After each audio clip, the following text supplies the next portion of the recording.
السلام علیکم ورحمة الله وبرکاته.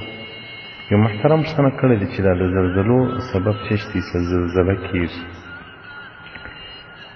محترمه د زلزلې متعلق باید دومره ووایو چې رسول الله صلی الله علیه و آله وصحبه وسلم څخه روایت دی چې قیامت تر هغه وخته نه راځي چې قبض د علماو ورانه شي.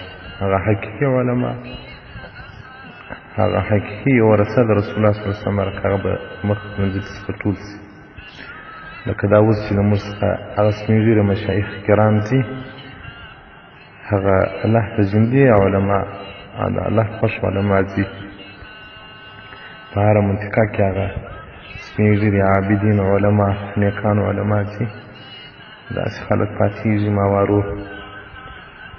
او دوم رسول الله صلی الله علیه وسلم وایي زلزلې به ډېرې شي. صحیح البخاري جلد اول صفحه 141 ابواب الاستسقا.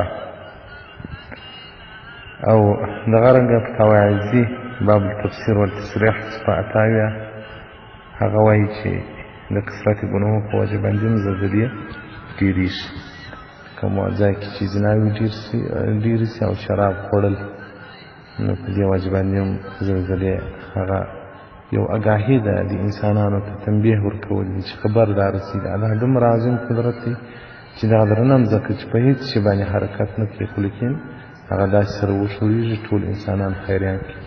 لکه نن ماخستان نه چې اوس د 3 بجې دي، تېر ماخستان هغه پر دغه 3 بجې شاوخوا باندې عظیمه زلزله وسوه. دومره زلزله وسوه چې زه ویده ولمه، راپورته شولمه، تعجب واستلم. کله کله زه